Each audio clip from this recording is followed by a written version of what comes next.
Se alguém me dissesse, há 2 anos, que eu ia me envolver num relacionamento onde o amor e o cuidado virariam munição contra mim, eu teria rido. Sempre fui o tipo de cara que analisa tudo. Observador, cauteloso, cético até demais quando o assunto era confiar. Mas aí veio a Júlia. Ela entrou na minha vida como quem pede socorro. Amiga de uma colega do trabalho, apareceu no aniversário, num daqueles encontros que você vai sem expectativa. Eu, quieto no canto, ela rindo alto, mas com os olhos tristes. Era bonita, claro, mas o que me prendeu foi a maneira como falava de tudo com uma sinceridade crua. Contou que estava passando por dificuldades, que tinha perdido o emprego na pandemia, que estava tentando recomeçar. A gente começou a conversar ali mesmo, naquele dia. Depois trocamos mensagens, café na semana seguinte, jantar no fim de semana. Quando percebi, já estava envolvido até o pescoço. Não era um romance arrebatador, mas era real. E parecia recíproco. Logo no segundo mês, ela começou a se abrir mais. Me contou que estava com o nome sujo, que devia em 3 cartões, que tinha feito um empréstimo com juros altos e estava devendo aluguel atrasado. Chorava falando disso. Dizia que se sentia uma inútil, uma fracassada. E eu, feito idiota apaixonado, só pensava em como aliviar aquela dor. Comecei ajudando de leve. Um Pix para completar o aluguel. Depois, um adiantamento de compras do mercado. Quando vi, eu já estava sentando com ela, planilha aberta no notebook, anotando tudo, o que devia, para quem, há quanto tempo. Ela ficou envergonhada no começo. Disse que não queria que eu achasse que ela estava se aproveitando. Mas bastava eu ameaçar recuar que ela me olhava com aquela mistura de gratidão e desespero. E lá ia eu de novo, feito bombeiro apagando o incêndio de uma casa que nem era minha. Passei quase um ano ajudando. Renegociei as dívidas dela com os bancos. Usei minha conta para fazer acordos com descontos. Em alguns casos, até assinei como fiador. Ela tinha vergonha de ir ao banco sozinha, então eu ia junto. Sentava do lado dela como se fosse marido, explicava para o gerente que ela estava reorganizando a vida, que precisava de uma segunda chance. E, no meio disso tudo, ela me fazia acreditar que o futuro era nosso. Falava de casamento. Dizia que sonhava em viajar comigo, conhecer o sul do Brasil, talvez ir para a Europa quando tudo se estabilizasse.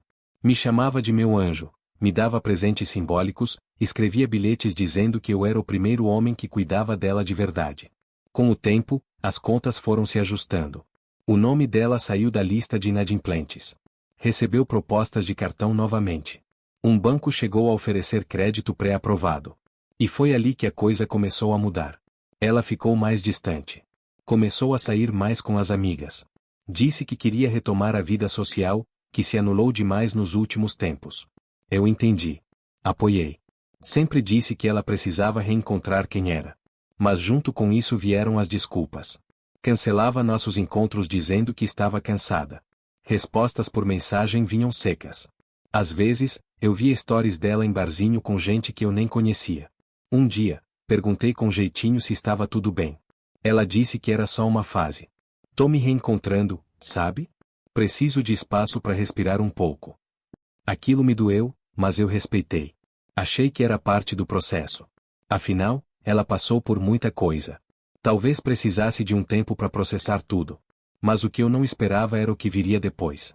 Era uma terça-feira à noite. Eu estava no sofá, respondendo e-mails do trabalho, quando uma notificação me fez abrir o Instagram. Uma amiga dela, que ainda me seguia, postou um story. Estavam no aeroporto.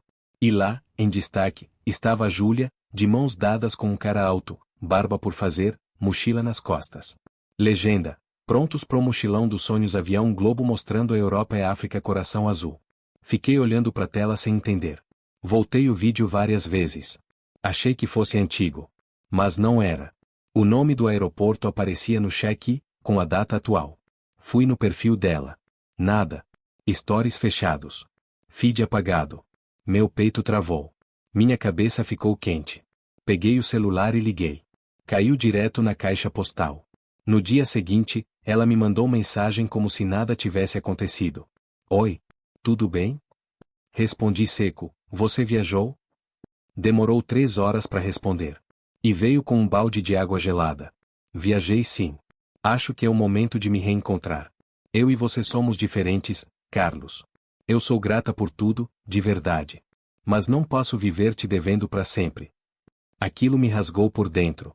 Não pela viagem. Não pelo cara. Mas pela forma como ela tratou tudo como um ciclo encerrado, como se eu tivesse sido só um degrau. Um meio de transporte até o próximo destino. Fiquei dias sem dormir. Me senti um lixo. Um idiota.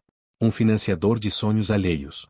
O crédito que ela usou para comprar passagens, reservar hotéis e parcelar o seguro viagem, foi o mesmo que eu ajudei a limpar. E o pior, nunca me pediu desculpa de verdade. Nunca reconheceu que o que fez foi cruel. Na cabeça dela, estava só vivendo a vida. Hoje, quando penso nela, já não sinto raiva. Sinto pena. Porque gente assim sempre vive de empréstimos emocionais. Usam os outros como muletas até conseguirem correr, para bem longe de quem estendeu a mão. Eu aprendi. Aprendi que generosidade sem reciprocidade é só autossabotagem com nome bonito. E que tem gente que não quer ajuda para se reconstruir, só quer que alguém pague a reforma. Não me arrependo de ter ajudado. Mas hoje, a minha ajuda tem filtro. Meu coração segue aberto, mas minha carteira e minha paz, não mais.